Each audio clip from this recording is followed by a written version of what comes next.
మనం statistics start చేసుకుంటాం. Weightage ఎంతండి? Statistics for CMA 6 marks and for CA it is 40 marks. బేసిక్గా మీకు తెలిసినంత వరకు స్టాటిస్టిక్స్ నేను 3 చెప్పాలి.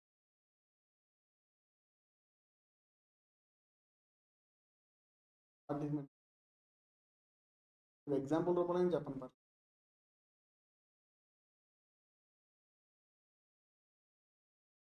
ఎగ్జాంపుల్ రూపం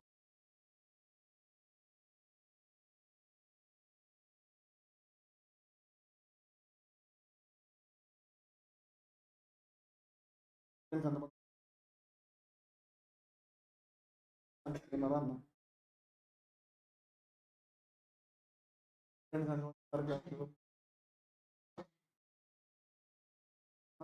స్టూడెంట్స్ దగ్గర ఎక్కువ అని ఏమన్నా ఎక్కడి నుంచి వచ్చారు? స్టూడెంట్స్ అడిగానా సార్ అడిగానా? షుగర్ కంట్రోల్ చేసుకుని ఫస్ట్ మనం అడిగిన క్వశ్చన్ అందుకే 7 అని చెప్పాము. 7 ఎందుకు ఎక్కడి నుంచి వచ్చింది? అందరిని కలిపి అడిగాను.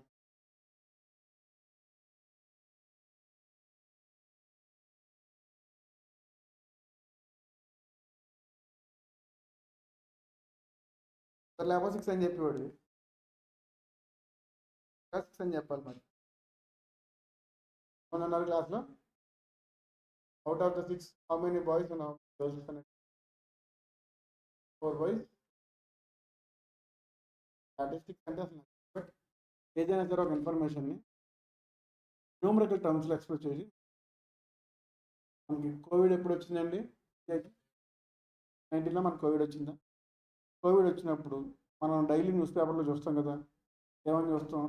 Number of people affected by the Covid, ఇంతమందికి వచ్చింది, ఎక్స్పైర్ అయ్యారు, ఇంతమంది రికవర్ అయ్యారు, ఇవన్నీ వచ్చాయా?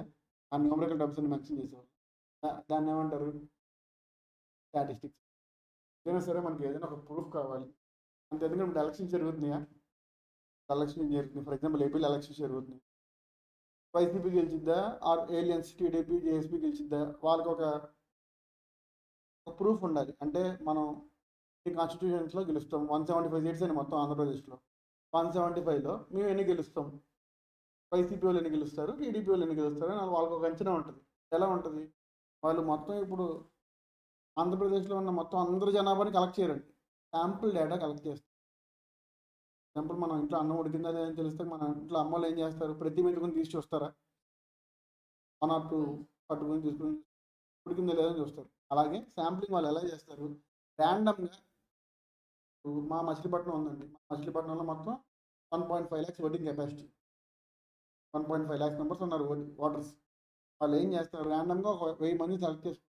ఆ 1000 మందిలో, ఆ 1000 మెంబర్స్లో ఎంతమంది టీడీపీకి వేస్తారు, ఎంతమంది వైసీపీకి వేస్తారు అని వాళ్ళు ఒక ఎస్టిమేషన్లో ఉంటారు.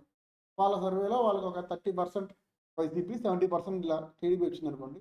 సో ఇక్కడ మన మచిలీపట్నంలో గెలవడానికి హై ఛాన్సెస్ ఉన్నాయి. ఇక్కడ మనం ఎలాంటి క్యాండిడేట్ పెట్టినా మనం గెలవచ్చు. వాళ్ళకి అదొక స్టాట్ అంతే, అదొక ప్రూఫ్. స్టాటిస్టిక్స్ అంటే మనం మ్యాథమెటికల్ ప్రూఫ్. ఒక స్టాటిస్టిక్స్ అనేది ఏ వర్డ్ నుంచి, ఏ లాంగ్వేజ్ నుంచి డెరైవ్ చేశారు అనేది మనకి 3 to 4 లాంగ్వేజెస్ ఉంటాయండి. యాక్చువల్ ప్రూఫ్ ఎక్కడా లేదు మనకి.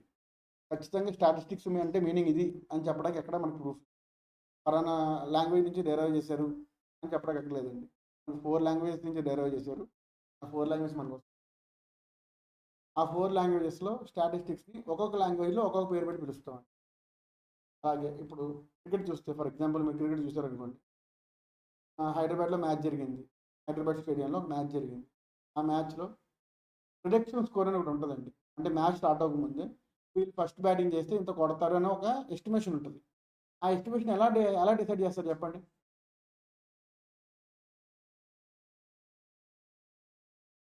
కాదండి,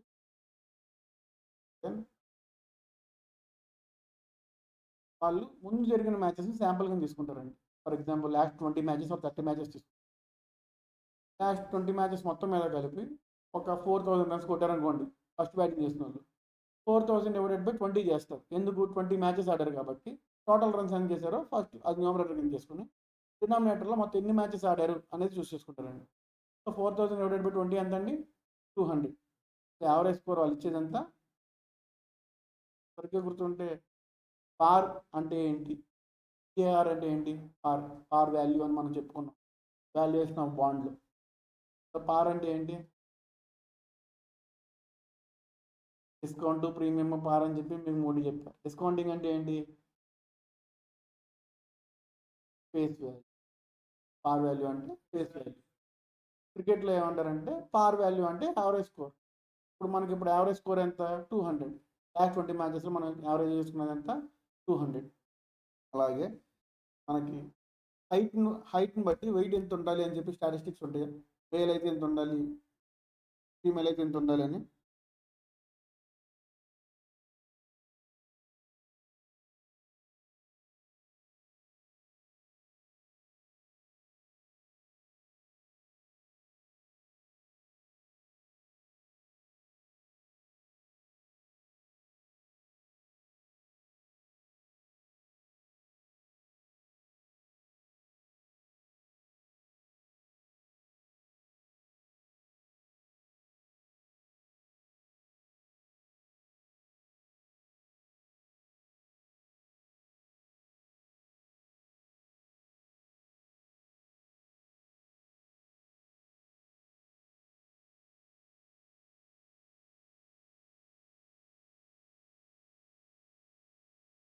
చార్ట్ తీసుకుందాం అనుకోండి.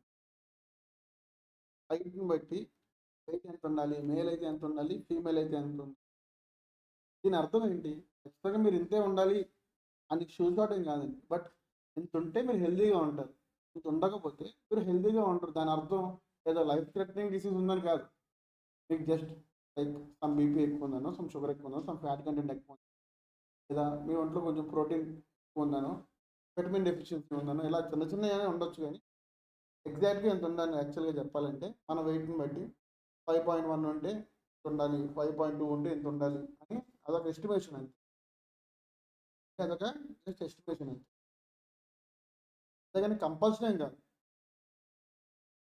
అలాగే మీకు తెలిసిన ఎగ్జాంపుల్స్ చెప్పండి.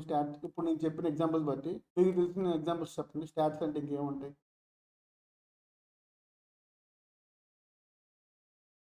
రిజల్ట్స్ ఉంటాయి. క్లాస్ రిజల్ట్స్, 10th క్లాస్ రిజల్ట్స్లో మొత్తం ఎంతమంది పాస్ అయ్యారు. ఫర్ ఎగ్జాంపుల్ మొత్తం మీద ఒక 10 lakhs మెంబర్స్ రాస్తే దాంట్లో ఒక 5 lakhs బాయ్స్, 5 lakhs గర్ల్స్ ఉన్నారనుకోండి. 10 lakhs మెంబర్స్లో టోటల్గా పాస్ అయ్యింది 70% అంటారండి. సో ఉత్తీర్ణత శాతం అని చెప్పి ఓ పేపర్లు వేస్తారు కదా తెలుగులో, అది పాస్ పర్సంటేజ్ అండి. ఒక 70% పాస్ అయ్యారు. గర్ల్స్ది యాక్చువల్గా చెప్పాలంటే ఇయర్ కూడా గర్ల్స్ ఎక్కువ మంది పాస్ అయ్యారు. వాళ్ళు 80% పాస్ అయితే బాయ్స్ ఒక 50%, 60% పాస్ అయ్యారు అనుకుంటాం. వాళ్ళు ఎలా మెన్షన్ చేస్తారు? 10 lakhs మెంబర్స్లో total boys 5 lakhs, girls 5 lakhs ఉన్నారు. గర్ల్స్ 5 lakhsలో వాళ్ళు 4 lakhs మెంబర్స్ పాస్ అయ్యారు. బాయ్స్ 5 lakhsలో వాళ్ళకు 3,25,000 మెంబర్స్ పాస్ అయ్యారు. ఇవన్నీ ఏంటి మరి? ఇవి కూడా స్టాటిస్టిక్స్. మనం ఏం చెప్తామంటే మొత్తం ఒక థియరీ కింద రాసేయకుండా స్టాటిస్టికల్ రిప్రజెంటేషన్ ఆఫ్ డేటా అంటే ఏం చేయాలి? ఒక టేబుల్ ఫార్మాట్లో కన్వర్ట్ చేసుకుని రాసుకుంటామండి. నంబర్స్ రూపంలో వాడించి ఇంత డేటాని మనం న్యూమరికల్కి కన్వర్ట్ చేస్తే సింపుల్గా జనాలకు అర్థమైపోయేలాగా ఒక టేబుల్ ఫార్మాట్లో చూసి అర్థం చేసుకోవాలి. దాన్ని మనం స్టాటిస్టికల్ రిప్రజెంటేషన్ ఆఫ్ డేటా అంటాం. అంతే, ఎందుకంటే ఏమీ లేదు యాక్చువల్గా చెప్పాలంటే. దీంట్లోనే మనం మీకు హిస్టోగ్రామ్స్ అంటే ఐడియా ఉందా? హిస్టోగ్రామ్స్ అంటే హిస్టోగ్రామ్ హిస్టోగ్రామ్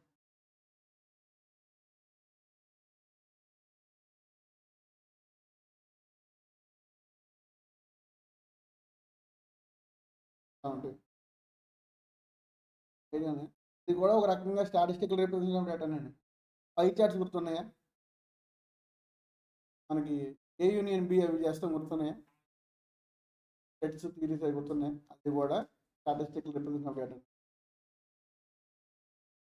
సింపుల్గా చెప్పాలంటే స్టాటిస్టికల్ రిప్రజెంటేషన్ ఆఫ్ డేటా అంటే ఏంటండి?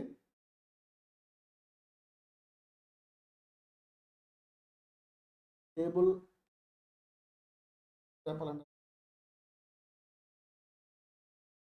Table form of representation of data అండి.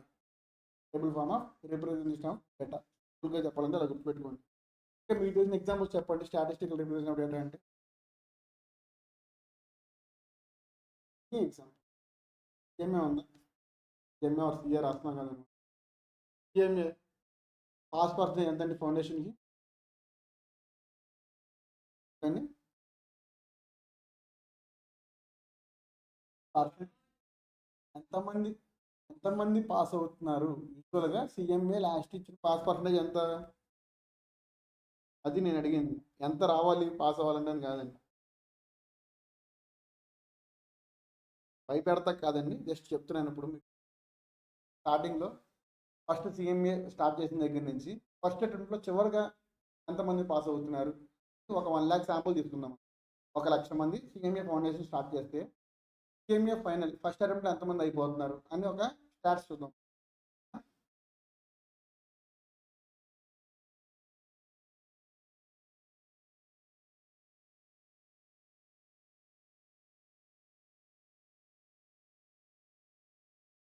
ఇక్కడ అండి 17.39 అంటే ఇప్పుడు ఒక 1,00,000 మెంబర్స్ రాస్తే 17.39 అంటే ఎంతమంది అండి దాంట్లో పాస్ అయ్యింది? 17,390. అవునా? 1,00,000 రాస్తే ఎంతమంది పాస్ అయ్యారండి? ఇది ఫౌండేషన్లో పాస్ అయిన వాళ్ళండి. సో మిగతా వాళ్ళు ఎంతమంది? 82,610 మెంబర్స్ ఎట్టిల్లారండి అస్సాం ట్రైన్కి ఫస్ట్ అటెంప్ట్లో పాస్ అయిన వాళ్ళండి. నేను చెప్పి అసలు పాస్ అవ్వలేదంట, ఫస్ట్ అటెంప్ట్లో క్వాలిఫై అయిన గురించి మాట్లాడుతున్నాను అంతే. భయపెట్టడానికి చెప్పట్లేదండి, జస్ట్ జాగ్రత్తగా పోయి చెప్తున్నాను అంతే. ఎంతండి? సో ఇందాక మనకి ఎంత వచ్చింది?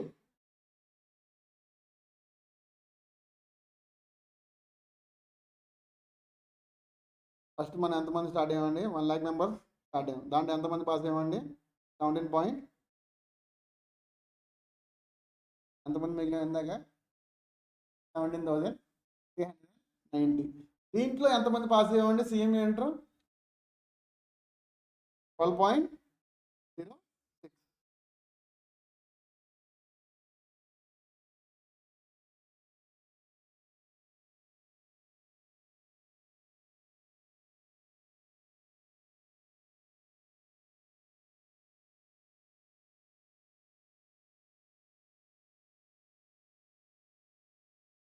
ఇంటూ 12. సింపుల్ కనిపిస్తలేదు నాకు, correct simple into okay, approximately అనుకోండి 17,390 ఇంటూ 12. ఎంతమంది అండి? 2,097 మెంబర్స్. ఎవరు ఇక్కడికి ఇంటర్ పాస్ అయింది, ఇంకా మనకు ఫైనల్ అవ్వలేదండి. అంటే ఇక్కడ ఆల్రెడీ 98,000 మెంబర్స్ ఏమయ్యారండి ఫైనల్కి? సిఎంఏ ఇది ఓన్లీ సిఎంఏ కండి, నేను సిఏ చూడట్లేదు, మళ్ళీ సిఏ ఇంకా దారుణంగా ఉంటుంది. ఎంత అండి? యాక్చువల్గా 2022 అండి, 22లో చాలా ఎక్కువ పాస్ పర్సెంటేజ్ ఇచ్చారు. బేసిక్గా ఎంత ఉండదు ఫైనల్కి 4 మినిమం కాదండి, మ్యాక్స్ టు మ్యాక్స్ 6 to 8% యూజువల్గా ఇచ్చేది. మనం 6 to 8% తీసుకుందాం. సరే 8 తీసుకుందాం పని. ఎంతమంది అండి? 168 అనుకోండి పని. ఎంతమంది మొదలు పెట్టాం? 1,00,000 మెంబర్స్ మనం స్టార్ట్ అయ్యిందండి ఫౌండేషన్లో. మనం 1,00,000 మెంబర్స్ స్టార్ట్ అయింది. ఫైనల్గా పాస్ అయింది ఎంతమంది అండి? ఫస్ట్ అటెంప్ట్లో 150. ఎంతమంది పోయారండి? 99,833 మెంబర్స్.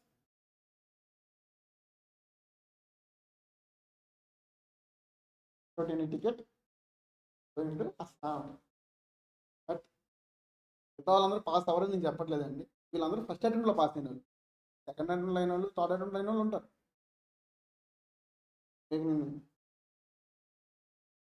హెచ్చరిక మాత్రమేనండి, మీరు దీన్ని భయపెడతాకి మీరు చెప్పారు మా సార్ అనుకోవద్దు. 100 రకాలుగా తిట్టుకుంటారు, ఇప్పటికీ నాకు అర్థమవుతుంది.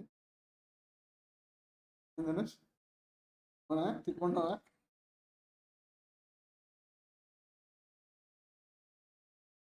ఇప్పుడు మిమ్మల్ని అడిగితే what is mean by statistics?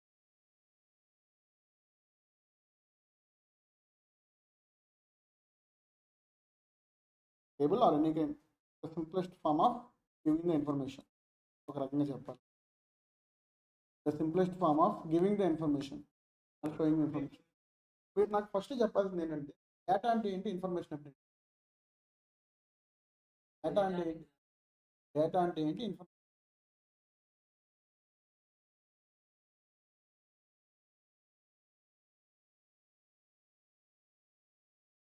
ఎవరైనా సరే anybody. Participant by data, information నుంచి డేటా వస్తుందా, డేటా నుంచి ఇన్ఫర్మేషన్?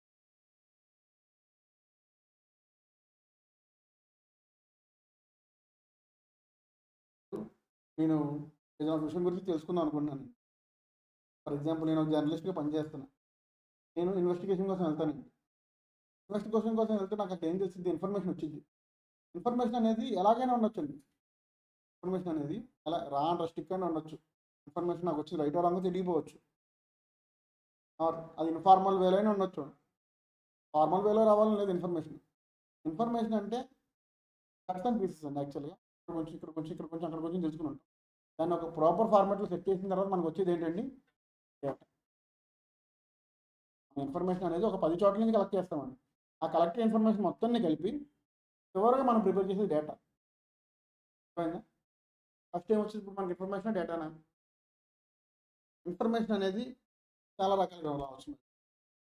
డైరెక్ట్ ఇన్ఫర్మేషన్ అవ్వచ్చు, ఇండైరెక్ట్ ఇన్ఫర్మేషన్ రావచ్చు. ఆంధ్రప్రదేశ్లో ఏదో ఒక చోట ఏదో జరిగింది అనుకోండి, ఆ రోజు మీకు సరిగ్గా గుర్తుంటే హుదూద్ తుఫాన్ అని ఎప్పుడైనా అన్నారా? హుదూద్ తుఫాన్ 2000 టైంలో వచ్చింది. హుదూద్ వైజాగ్ అల్లకల్లోలం అయిపోయిందండి. Almost 70% of the Vizag damaged. దానికి తినడం లేదు. నాకు తెలిసి అప్రాక్సిమేట్గా 20 to 20 days అక్కడ కరెంట్ లేదు. ఇండస్ట్రీస్ సర్వైవే లేదు యాక్చువల్గా. దాని వల్ల అన్నీ కూలిపోయింది. మేజర్గా తుఫాన్ వల్ల డ్యామేజ్ ఏంటి చెప్పండి? మేజర్గా ఏం డ్యామేజ్ అవుతుంది? మెయిన్ థింగ్ ఏంటంటే ఎలక్ట్రిసిటీ పోల్స్ అని డ్యామేజ్ అయిపోయి ఎలక్ట్రిసిటీ ఆగిపోతుంది. అయితే అంత పెద్ద తుఫాన్ వచ్చినా సరే వీళ్ళు ముందుగానే ప్రికాషన్స్ ఎలా తీసుకోగలరు? వాతావరణ శాఖ అనేది ఉంటుంది కదా ఒకటి, వాళ్ళకి ఇన్ఫర్మేషన్ ముందు వచ్చింది కదా, పలానా చోట ఒక వైజాగ్లో పలానా డేట్కి తుఫాన్ వస్తుంది, దానికి తగిన చర్యలు తీసుకోవాలి కదా ముందే. ఎలా తీసుకుంటారు? ఏ బేస్ మీద తీసుకుంటారు? ఇంతకుముందు ఆల్రెడీ ఏదో ఒక సర్కమ్స్టెన్సెస్ చూసే ఉంటారు కదా వాళ్ళు. ఇంతకుముందు కూడా ఏదో తుఫాన్ వచ్చే ఉంటుంది కదా. సో వాళ్ళు ముందే డ్యామేజ్ని ఒక ఎస్టిమేషన్ వేసుకుంటారండి. ఇంతవరకు రెయిన్ఫాల్ ఉంటుంది. రెయిన్ఫాల్ యూజువల్గా సెంటీమీటర్స్లో కొలుస్తారండి. 5 సెంటీమీటర్స్ రెయిన్ఫాల్ అని, 4 సెంటీమీటర్స్ ఇలా కొలుస్తారు. ఇంత పర్సెంట్ రెయిన్ఫాల్ ఉంటుంది, ఇంత డ్యామేజ్ జరుగుద్ది, దానికి మనం కంట్రోల్ చేసుకోవాలంటే ఇలా తీసుకోవాలని చెప్పి వాళ్ళకి ముందే ఒక ఐడియా ఉంటుంది. ఎందుకు? ఇంతకుముందు ఆల్రెడీ అలాంటి సిమిలర్ సిచ్యువేషన్స్ చూసుంటారు కాబట్టి. అవునా? ఇంతకుముందు ఆల్రెడీ ఉన్నాయి కాబట్టి స్టాట్స్ వాళ్ళ దగ్గర. సో ఇంత పర్సెంటేజ్ ఆఫ్ రెయిన్ పడితే ఇంత డ్యామేజ్ ఉంటుంది, దాన్ని మనం కంట్రోల్ చేయాలంటే ఇలాంటి ప్రికాషన్స్ తీసుకోవాలి. ఇలాంటి డేటా ఉంటుంది వాళ్ళ దగ్గర. ఆ డేటాని అంతా ఏం చేస్తారు వాళ్ళు కలెక్ట్ చేసుకుని. సో ఈ తుఫాన్ తీవ్రత డ్యామేజ్ ఒక 4 to 5 days ఉంటుంది. ఆ 5 days తర్వాత నుంచి మనం రికవర్ అవ్వగలగాలి. ఆ రికవర్ అవ్వాలంటే మనం తీసుకోవాల్సిన స్టెప్స్ ఏంటి? ఇవన్నీ చేయడానికి వాళ్ళకి హెల్ప్ అయ్యేది ఏంటి? ఇంతకుముందు ఉన్న ప్రీవియస్ డేటా అండి, ఇంతకుముందు ఉన్న స్టాటిస్టిక్స్. ఈ స్టాటిస్టిక్స్ అనేవి అందుకు ఉపయోగపడతాయి. అలాగే మనం జనాభా లెక్కలు తీసుకుంటామా? జనాభా లెక్కలు ఎలా తీసుకుంటారండి? ఒక మనిషి మొత్తం ఆల్ ఓవర్ ద వరల్డ్ తిరిగి తీసుకుంటారా? సర్వే చేసి టౌన్ బై టౌన్ డివైడ్ చేసుకుని, ఇప్పుడైతే ఇంకా పేటకి ఏరియాకి డివైడ్ చేసుకుని తీసుకుంటారండి. సో వాళ్ళు ఏం చేస్తారు, ఒక ఒక ఇండియా ఉంది, ఇండియాలో ఇన్ని స్టేట్స్ ఉన్నాయి, ఇన్ని స్టేట్స్లో ఇన్ని డిస్ట్రిక్ట్స్ ఉన్నాయి, ఇన్ని డిస్ట్రిక్ట్స్లో ఇన్ని ఏరియాస్ ఉన్నాయి. ఒక ఏరియాని ఒక్కొక్క మనిషిని ఒక గ్రూప్ని చేస్తారు. ఈ ఏరియా యొక్క జనాభా ఇంత, ఈ ఏరియా యొక్క జనాభా ఇంత. సో మొత్తం చేసిన తర్వాత వాళ్ళు ఏం చేస్తారు, సెక్స్ రేషియో ఎంతో తీసుకుంటారండి. But male to female ratio. ఇప్పుడు ఇండియాలో మేల్ టు ఫీమేల్ రేషియో ఎంత ఉందండి? మెన్ ఎక్కువ మంది ఉన్నారా, మెన్ ఎక్కువ మంది ఉన్నారా? మెన్ ఎక్కువ మంది ఉన్నారా, మెన్ ఎక్కువ మంది ఉన్నారా? తెలుసుకోవాల్సిన విషయం అండి. అబ్బాయిలు ముఖ్యంగా తెలుసుకోవాలి, అమ్మాయిలు చాలా తక్కువ అయిపోయి. 969/1000 మెంబర్స్ ఉన్నారండి. ఇది ఒక రకమైన మనకి స్టాటిస్టిక్స్. ఇవన్నీ ఎందుకు అసలు? ఎందుకు తెలుసుకోవాలి ఇవన్నీ? ఎందుకు తెలుసుకోవాలి? How India is the most populated country in the world. మన గంత సాధించామండి మన లాక్డౌన్ ఎఫెక్ట్ వల్ల. తెలుసా అండి? ఏ క్రాస్ చైనా.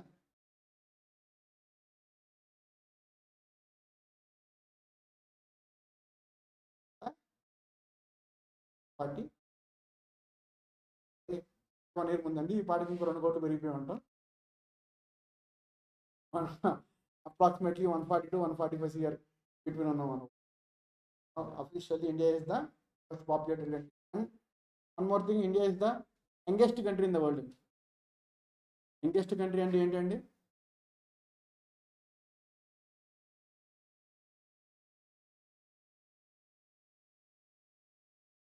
యంగెస్ట్ కంట్రీ అంటే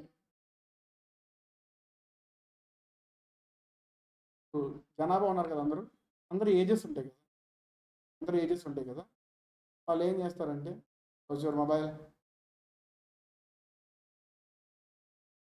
బయటికి వెళ్ళి మాట్లాడాలి. పద్ధతి నేర్చుకోవాలి మీరు ఫస్ట్. సో యంగెస్ట్ జనరేషన్ అంటే ఏంటంటే ఇప్పుడు జనాభా ఉన్నారు కదా, అందరూ ఏజెస్ని యాడ్ చేసి divided by number of people చేస్తారు. నాకు తెలిసి అప్రాక్సిమేట్లీ ఇండియాకి 34 is the average. So India is the youngest country. ఇండియాలో తెలిసింది మనకి వాళ్ళు జనాభా ఎంతమంది తెలుసుకున్నారు, మేల్ టు ఫీమేల్ రేషియో ఎంతుందో తెలుసుకున్నారు, తర్వాత అందరు ఏజెస్ తెలుసుకున్నారు. ఏజెస్ మొత్తం తెలుసుకుని ఆ ఏజెస్ అన్ని యాడ్ చేసి divided by number of the people చేస్తే మనకి పర్సంటేజ్